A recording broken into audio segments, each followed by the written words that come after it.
بسم اللہ الرحمن الرحیم۔ السلام علیکم۔ کیسے ہیں آپ سب لوگ؟ امید کرتی ہوں سب خیریت سے ہوں گے۔ اسٹوڈینٹس، آج ہم لوگ 9th کلاس کی اردو کا اسٹارٹ لیں گے۔ سب سے پہلا چیپٹر ہے آپ لوگوں کا ہجرت نبوی۔ ٹھیک ہے، ہجرت نبوی کس نے لکھا ہے؟ مولانا شبلی نعمانی نے۔ تو سب سے پہلے آج ہم لوگ ان کا انٹروڈکشن پڑھ لیتے ہیں، مولانا شبلی نعمانی کا۔ ٹھیک ہے، وہ قصبہ بندول ضلع اعظم گڑھ میں پیدا ہوئے تھے۔ ٹھیک ہے، بھارت میں۔ کب پیدا ہوئے تھے؟ 1857 میں۔ ٹھیک ہے، 1857 میں 1857 میں پیدا ہوئے۔ ان کے والد شیخ حبیب اللہ وکیل تھے۔ ان کے جو فادر تھے وہ کیا تھے؟ لائر تھے۔ شبلی نے بھی کچھ دن وکالت کی، مطلب انہوں نے بھی کچھ عرصہ کیا کی تھی، وکالت کی تھی۔ پھر اس کے بعد علی گڑھ چلے گئے تھے۔ علی گڑھ کالج میں فارسی کے استاد مقرر ہو گئے۔ ٹھیک ہے، فارسی پڑھانے لگے تھے وہ۔ کون سے کالج میں؟ علی گڑھ کالج میں۔ وہاں انہیں سر سید حالی، یہ کچھ اہم شخصیات ہیں ان کے نام ہیں، سر سید حالی، محسن الملک اور اورنج سے کی صحبت سے مستفید ہونے کا موقع ملا۔ ٹھیک ہے، مستفید ہونے کا یعنی فائدہ اٹھانے کا موقع ملا۔ پھر 1892 میں 1892 میں اورنٹ کے ساتھ شبلی نے مصر، شام، قسطنطنیہ اور دوسرے اسلامی ممالک کا سفر کیا۔ ٹھیک ہے، یہ کچھ اسلامی ممالک ہے یہاں کا، یہ آپ لوگوں نے یاد رکھنا ہے۔ ٹھیک ہے، شارٹ کویسچن یا MCQs کے لحاظ سے امپورٹنٹ ہے۔ سر سید کی وفات کب ہوئی؟ 1898 میں۔ 1898 کے بعد علی گڑھ کالج سے استعفیٰ دے کر اعظم گڑھ چلے گئے۔ ٹھیک ہے، مطلب سر سید کی وفات کے بعد علی گڑھ سے استعفیٰ دے کر کہاں چلے گئے؟ اعظم گڑھ چلے گئے۔ پھر حیدرآباد دکن کے دائرۃ المعارف کی نظامت کا عہدہ سنبھالا۔ حیدرآباد دکن کہاں پر ہے؟ انڈیا میں ہے۔ ٹھیک ہے، اسی دوران میں ان کی کوشش سے لکھنؤ میں ندوۃ العلماء کا قیام عمل میں آیا۔ اخیر عمر کہتے ہیں آخری جو ان کی عمر تھی نا، لاسٹ جو ان کے ایج کے ڈیز تھے اس میں، آخر عمر میں اعظم گڑھ میں انہوں نے ایک عظیم ادارہ دارالمصنفین قائم کیا، جو آج بھی کام کر رہا ہے۔ ٹھیک ہے، مصنف کہتے ہیں لکھنے والوں کو، جو کیا کہتے ہیں آپ کے اسٹوریز لکھتے ہیں، بکس لکھتے ہیں، ان کو کہتے ہیں مصنف۔ ٹھیک ہے، دارالمصنفین قائم کیا جو آج بھی کام کر رہا ہے۔ مصنف کی جمع ہے۔ ٹھیک ہے، شبلی شاعر بھی تھے، شبلی نعمانی کیا تھے؟ شاعر بھی تھے اور مصنف بھی تھے، لیکن ان کی شہرت کا مدار زیادہ تر ان کی نثر پر ہے۔ نثر کہتے ہیں جو سبق لکھتے ہیں۔ ٹھیک ہے، نثر سبق کو کہتے ہیں، سبق لکھنے والے کو، یعنی ان کا شمار اردو کے بڑے نثر نگاروں میں ہوتا ہے۔ سبق لکھنے والے کو کیا کہتے ہیں؟ نثر نگار۔ ٹھیک ہے، شبلی نے اگرچہ متنوع موضوعات مثلاً تاریخ، تنقید، سوانح، سیرت، تذکرہ، ادب، معاشرت، عقائد، تصوف اور سیاست پر قلم اٹھایا۔ ٹھیک ہے، ان سب کیا کہتے ہیں، یہ ان کے کچھ مضامین تھے، ان پر انہوں نے قلم اٹھایا، ان پر لکھا انہوں نے، مگر ان کے طرز اظہار میں ادبیت کی شان موجود ہے۔ ادب کو ملحوظ خاطر رکھتے ہوئے انہوں نے کیا کیا؟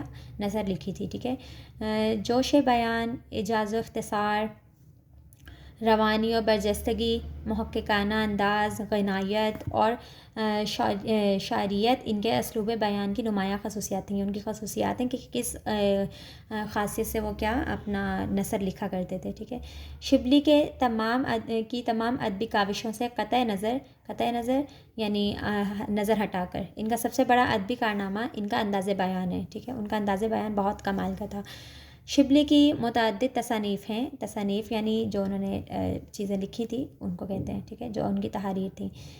اہم تصانیف میں شعر العجم 5 جلدیں، شعر العجم کی کتنی جلدیں ہیں؟ 5۔ ٹھیک ہے، الفاروق، حضرت عمر فاروق پر انہوں نے کتاب لکھی۔ المامون، سیرۃ النعمان، الغزالی، سوانح مولانا، روم، سفر نامہ روم و مصر و شام۔ ٹھیک ہے، یہاں کا سفر نامہ ہے، روم کا، مصر کا اور شام کا، اور سیرت النبی صلی اللہ علیہ وآلہ وسلم شامل ہے۔ ٹھیک ہے، ان کی اہم تصانیف یہ ہیں، یہ آپ لوگوں نے یاد کرنی ہے۔ ٹھیک ہے، نیکسٹ ہم لوگ تھوڑا سا اوور ویو اس کا لے لیتے ہیں، ہجرت نبوی یعنی ان کے چیپٹر کا۔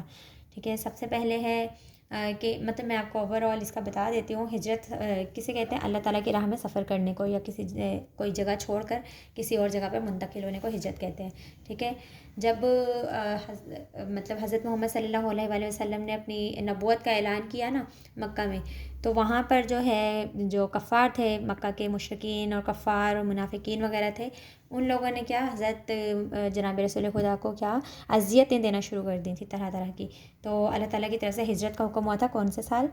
ہجرت کے 13ویں سال. ٹھیک ہے. اس وقت جب کہ دعوت حق کے جواب میں ہر طرح سے تلوار کی جھنکاریں سنائی دیں تھیں. جھنکار کہتے ہیں لوہے سے لوہے کے بجنے کی آواز کو. ٹھیک ہے. حافظ عالم نے، حافظ عالم یعنی عالم کو بچانے والا، ٹھیک ہے، مسلمانوں کو دارالامان مدینہ کی طرف رخ کرنے کا حکم دیا. دارالامان مدینہ، مدینہ کو کہتے ہیں دارالامان. ٹھیک ہے، مطلب امان کی جگہ، پرسکون جگہ. لیکن خود وجود اقدس صلی اللہ علیہ وآلہ وسلم جو ان ستمگاروں کا حقیقی ہدف تھا، اپنے لیے حکم خدا کا منتظر تھا.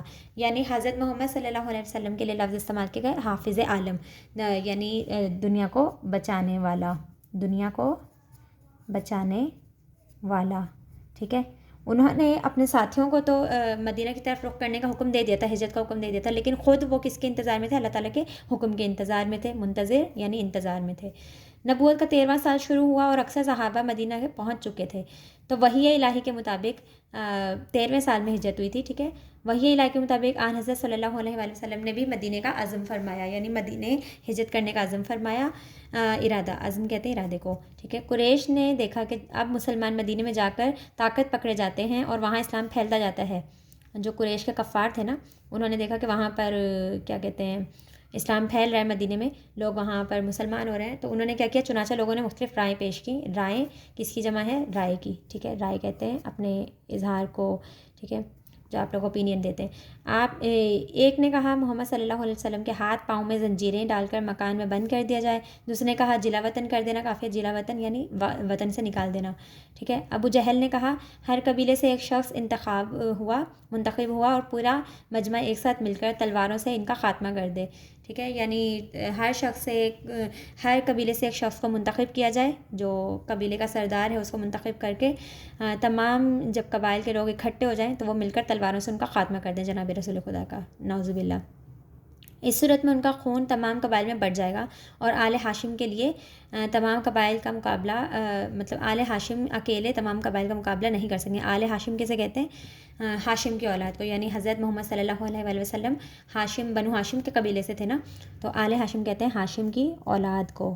ٹھیک ہے. ہاشم کی اولاد، آل اولاد کو کہتے ہیں. اس آخری رائے پر اتفاق ہو گیا اور جھٹ پٹے سے آ کر رسول اللہ صلی اللہ علیہ وآلہ وسلم کے آستانہ مبارک کا محاصرہ کر لیا. آستانہ کہتے ہیں گھر کو. ٹھیک ہے. اہل عرب زنانہ مکان کے اندر گھسنا مایوب کہتے ہیں برا. ٹھیک ہے. برا لگنا. زنانہ عورتوں، جو عورت کا مکان ہوتا ہے نا، ٹھیک ہے، جس گھر میں عورت ہوتی ہے اس گھر میں گھسنا جو ہے نا مایوب سمجھتے تھے، برا سمجھتے تھے. یعنی غیرت ہوتی تھی ان کی کہ وہ عورتوں کے مکان میں نہیں گھستے تھے. اس لیے باہر ٹھہرے رہے کہ آن حضرت باہر نکلیں، آن حضرت محمد صلی اللہ علیہ وسلم باہر نکلیں تو یہ فرض ادا کیا جائے، یعنی جو انہوں نے سازش بنائی ہوئی تھی اس کو پایہ تکمیل تک پہنچایا جائے. رسول اللہ صلی اللہ علیہ وآلہ وسلم نے قریش کو اس درجہ عداوت تھی، دشمنی تھی، یعنی ٹھیک ہے، عداوت کہتے ہیں دشمنی کو. اس درجہ عداوت تھی، اس قدر دشمنی تھی، تاہم آپ صلی اللہ علیہ وسلم کی دیانت پر اعتماد تھا، یعنی جو ان کی دیانت داری اور ایمانداری. آپ کو بھی پتہ ہوگا کہ جو حضرت محمد صلی اللہ علیہ وسلم ہیں ان کا جو مشہور لقب ہے وہ صادق اور امین ہے، اور کفار مکہ بھی جو ہے ان کو صادق اور امین کے لقب سے جانتے تھے. ان کی صداقت اور امانت کی، ایمانداری کی گواہیاں دیتے تھے. ٹھیک ہے. تاہم آپ صلی اللہ علیہ وسلم کی دیانت پر یہ اعتماد تھا کہ جس شخص کو کچھ مال یا اسباب امانت رکھنا ہوتا تھا آپ ہی کے پاس رکھ کر لا کر رکھتا تھا. اس وقت بھی آپ صلی اللہ علیہ وسلم کے پاس بہت سی امانتیں جمع تھیں، یعنی جب ہجرت کرنے کی غرض ہوئی تب بھی آپ کے پاس بہت ساری امانتیں جمع تھیں. آپ صلی اللہ علیہ وسلم کو قریش کے ارادے کی پہلے سے خبر ہو چکی تھی. ٹھیک ہے. حضرت محمد صلی اللہ علیہ وسلم کو ظاہر وحی الہی سے بھی خبر ہو جاتی تھی اور باقی کچھ اصحاب بھی تھے. ٹھیک ہے. اس بنا پر جناب امیر حضرت علی علیہ السلام کو بلا کر فرمایا، جناب امیر کس کا لقب ہے؟ حضرت علی علیہ السلام کا. ٹھیک ہے. امیر المؤمنین. حضرت علی علیہ السلام کو بلا کر فرمایا مجھ کو ہجرت کا حکم ہو چکا ہے، میں آج مدینے روانہ ہو جاؤں گا، تم میرے پلنگ پر میری چادر اوڑھ کر سو رہو، صبح کو سب کی امانتیں جا کر واپس دے آنا. ٹھیک ہے. یہ پوری بات انہیں کہی تھی کہ مطلب مجھے جو ہے ہجرت کا حکم ہو چکا ہے، میں آج چلا جاؤں گا اور تم میرے پلنگ پر یعنی میرے بستر پر میری چادر اوڑھ کر سوئے رہنا اور صبح کو سب کی امانتیں لوٹا کر واپس تم بھی مطلب ہجرت کر جانا. یہ سخت خطرے کا موقع تھا. جناب امیر علیہ السلام کو معلوم ہو چکا تھا کہ قریش آپ صلی اللہ علیہ وسلم کے قتل کا ارادہ کر چکے ہیں، اور آج رسول اللہ کا بستر خواب قتل گاہ کی زمین ہے. یعنی جو بستر خواب تھا وہ کیا تھا؟ قتل گاہ بنا ہوا تھا. لیکن فاتح خیبر کے لیے قتل گاہ فرش گل تھا. فرش گل یعنی کیا کہتے ہیں آپ لوگ انگلش میں ورڈ استعمال کرتے ہیں بیڈ آف روزز، یعنی جو کیا کہتے ہیں پھولوں کی سیج تھی. ٹھیک ہے. فاتح خیبر حضرت علی علیہ السلام کا لقب ہے. یعنی حضرت علی علیہ السلام کے لیے قتل گاہ کس کا؟ فرش گل تھا، یعنی پھولوں کا فرش تھا. ٹھیک ہے.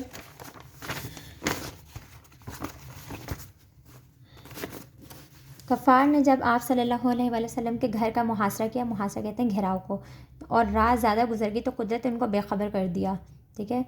غفار اللہ تعالیٰ کی طرف سے بے خبر ہو گئے. آن حضرت ان کو سوتا چھوڑ کر باہر آئے، کعبے کو دیکھا اور فرمایا مکہ تو مجھ کو تمام دنیا سے زیادہ عزیز ہے. یعنی ان کا وطن تھا نا، وہ اپنے وطن سے محبت کا اظہار کر رہے تھے کہ مکہ تو مجھے بہت زیادہ عزیز ہے، لیکن تیرے فرزند مجھ کو یہاں رہنے نہیں دیتے. فرزند یعنی باشندے جو وہاں پر رہنے والے لوگ تھے. حضرت ابو بکر رضی اللہ تعالیٰ عنہ سے پہلے قرارداد ہو چکی تھی، یعنی ان سے پہلے مشورہ ہو چکا تھا. دونوں صاحب پہلے جبل سور کے غار میں جا کر پوشیدہ ہوئے، چھپے. یعنی جبل سور، جو سور کا جبل کہتے ہیں پہاڑ کو، جو سور کا پہاڑ تھا وہاں پر جا کر کیا ہوئے؟ پوشیدہ ہوئے، چھپ گئے. یہ غار آج بھی موجود ہے. جبل سور میں کیا ہے؟ اس کا کیا کہتے ہیں، ایک غار سور ہے. ٹھیک ہے. غار کہف سور ہے، جہاں بوسہ گاہ خلائق ہے. یعنی وہاں پر لوگ آ کر عقیدت سے بوسہ دیتے ہیں. حضرت ابو بکر رضی اللہ تعالیٰ عنہ کے بیٹے عبداللہ جو نوخیز جوان تھے، یعنی نئے جوان تھے. ٹھیک ہے. جوانی میں قدم رکھنا. شب کو غار میں ساتھ ہوتے، صبح مو اندھیرے شہر چل جاتے اور پتہ لگاتے کہ قریش کیا مشورے کر رہے ہیں. یعنی رات کو وہ ان دونوں کے ساتھ ہوتے اور صبح دن میں جا کر جو قریش مشورے کیا کرتے تھے نا، ان کا پتہ لگاتے تھے. جو کچھ خبر ملتی شام کو آ کر آن حضرت سے عرض کرتے. حضرت ابو بکر کا غلام کچھ رات گئے بکریاں چرا کر لاتا، اور آپ صلی اللہ علیہ وسلم اور حضرت ابو بکر ان کا دودھ پیا کرتے تھے. ٹھیک ہے. ان کی یہی غذا رہی تھی 3 دن تک. ٹھیک ہے. لیکن ابن حشام نے لکھا ہے کہ روزانہ شام کو اسما، یعنی ایک روایت کے مطابق یہ ہے کہ دودھ پیتے تھے بکریوں کا، اور ایک روایت کے مطابق ہے کہ حضرت اسما رات کو کھانا بنا کر لے جایا کرتی تھیں غار میں، اور 3 راتیں اسی طرح سے گزری. اب واللہ عالم کہ کیا سچ ہے. صبح قریش کی آنکھیں کھلیں، مطلب جب یہ واقعہ ہوا کہ رات کو حضرت جناب رسول خدا ہجرت کر گئے، تو جب صبح قریش کی آنکھیں کھلیں تو پلنگ پر آن حضرت کے بجائے جناب امیر تھے، یعنی حضرت علی تھے. ظالموں نے آپ علیہ السلام کو پکڑا اور حرم میں لے جا کر تھوڑی دیر محبوس رکھا اور چھوڑ دیا. محبوس یعنی قید رکھا. حرم کہتے ہیں صحن میں. ٹھیک ہے. یا گھر کے زمرے میں بھی آتا ہے یہ. ٹھیک ہے. گھر میں لے جا کر تھوڑی دیر قید رکھا اور پھر چھوڑ دیا. پھر آن حضرت صلی اللہ علیہ وآلہ وسلم کی تلاش میں نکلے، ڈھونڈتے ڈھونڈتے غار کے دہانے تک آ گئے. آہٹ پا کر حضرت ابو بکر رضی اللہ تعالیٰ عنہ غمزدہ ہوئے اور آن حضرت سے عرض کیا کہ اب دشمن اس قدر قریب آ گئے ہیں کہ اگر اپنے قدم پر ان کی نظر پڑ جائے تو ہم کو دیکھ لیں. آپ صلی اللہ علیہ وآلہ وسلم نے فرمایا لا تحزن ان اللہ معنا. سورۃ توبہ کی آیت ہے، آیت نمبر 40. ٹھیک ہے. آیت نمبر 40. گھبراؤ نہیں، بے شک اللہ ہمارے ساتھ ہے. اللہ تعالیٰ مطلب جناب رسول خدا نے اللہ تعالیٰ کے کلام کی آیت پڑھ کر دلاسا دیا تھا. قریش نے اشتہار دیا تھا کہ جو شخص محمد کو، جیسے آج کل اشتہار دیتے ہیں نا اکثر موسٹ وانٹیڈ کا، اسی طرح سے قریش نے بھی اشتہار دیا تھا. قریش نے اشتہار دیا تھا کہ جو شخص محمد کو یا ابو بکر کو گرفتار کر کے لائے گا اس کو ایک خون بہا کے برابر یعنی 100 اونٹ انعام دیا جائے گا. ایک خون بہا کتنے اونٹوں کے برابر ہوتا ہے؟ 100 اونٹوں کے. خون بہا کہتے ہیں خون کے بدلے جو پیسے یا رقم یا مال دیا جاتا ہے نا، اس کو کہتے ہیں خون بہا. یعنی ایک خون بہا کتنا ہوتا ہے؟ 100 اونٹ. 100 اونٹ کے برابر انعام دیا جائے گا. سراقہ بن حشم نے سنا، سراقہ بن حشم وہاں کا ایک باشندہ تھا، تو انعام کی امید میں نکلا. اس کو تھا کہ میں یہ انعام جیت جاؤں. اسی حالت میں آپ صلی اللہ علیہ وسلم روانہ ہو رہے تھے. اس نے آپ کو دیکھ لیا اور گھوڑا دوڑا کر قریب آ گیا. اس نے آپ صلی اللہ علیہ وسلم کو دیکھ لیا اور گھوڑا لے کر قریب آیا، لیکن گھوڑے نے ٹھوکر کھائی، وہ گر پڑا. خدا کی حکمت تھی نا، یعنی اللہ تعالیٰ نے اپنے رسول کو بچانا تھا. تو جو حشام کا گھوڑا، سراقہ بن حشم کا گھوڑا تھا نا، اس نے ٹھوکر کھائی اور گر پڑا. ترکش سے فال کے تیر نکال کر حملہ، ترکش کہتے ہیں تیر رکھنے کی جگہ کو. ٹھیک ہے. میدان جنگ میں جب جاتے ہیں نا جنگجو، تو وہ ترکش میں اپنے تیر رکھتے ہیں. ٹھیک ہے. فرقے سے فال کے تیر نکالے. فال کہتے ہیں فال ڈالتے تھے جیسے آج قرآن اندازی ہوتی ہے نا، اس طرح سے. ٹھیک ہے. فال کے تیر نکالے کہ حملہ کرنا چاہیے یا نہیں. مطلب اس نے قرآن ڈالا کہ حملہ کرنا چاہیے یا نہیں. جواب میں نہیں نکلا، لیکن 100 اونٹوں کا گراں بہا معاوضہ ایسا نہ تھا کہ تیر کی بات مان لیتی، مطلب اس کو لالچ اتنا تھا کہ اس نے تیر کی بھی بات نہ مانی، اور پھر کیا کہتے ہیں دوبارہ گھوڑے پر سوار ہوا اور آگے بڑھا۔ اب کی بار گھوڑے کے پاؤں گھٹنوں تک زمین میں دھنس گئے، یعنی زمین کے اندر جو ہے نا گڑ گئے اس کے پاؤں گھوڑے کے۔ گھوڑے سے اتر پڑا اور پھر فال نکالی، اب بھی وہی جواب تھا، پھر فال نکالی، پھر کیا کہتے ہیں نہ آئی، لیکن مقرر تجربے نے اس کی ہمت پست کر دی اور یقین ہو گیا کہ کچھ اور ہی آثار ہیں۔ لیکن مقرر یعنی جب بار بار ایک ہی بات ہوئی نا، ایک ہی تجربہ ہوا، تو وہ کیا کہتے ہیں سمجھ گیا کہ یہ کچھ اور ہی بات ہے۔ آن حضرت کے پاس آ کر قریش کے اشتہار کا واقعہ سنایا اور درخواست کی کہ مجھ کو امن کی تحریر لکھ کے دے دیجیے۔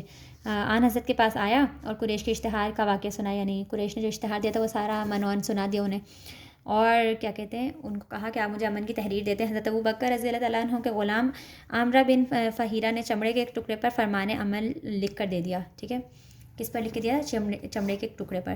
تشریف آوری کی خبر مدینے میں پہلے پہنچ چکی تھی، یعنی رسول کے تشریف آوری کی خبر پہنچ چکی تھی کہ وہ ہجرت کر آ رہے ہیں۔ تمام شہر ہمتاً چشمہ انتظار تھا، ہمتاً یعنی سب مل کر چشمہ انتظار تھے، یعنی انتظار میں تھے آپ صلی اللہ علیہ وسلم کے۔ معصوم بچے فخر اور جوش میں کہتے پھرتے تھے کہ پیغمبر آ رہے ہیں۔ لوگ ہر روز تڑکے کہتے ہیں صبح صبح، ٹھیک ہے، علل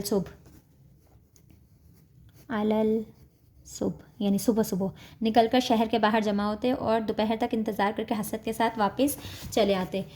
ایک دن انتظار کر کے واپس جا چکے تھے کہ ایک یہودی نے قلعے سے دیکھا اور قرائن سے پہچان کر پکارا، اہل عرب، لو تم جس کا انتظار کرتے تھے وہ آ گیا۔ تمام شہر تکبیر کی آواز سے گونج اٹھا۔ یہ سیرت النبی میں سے چیپٹر لیا گیا، ٹھیک ہے، سیرت النبی مولانا شبلی نعمانی کی کتاب ہے، اس میں سے چیپٹر لیا گیا ہے، ٹھیک ہے۔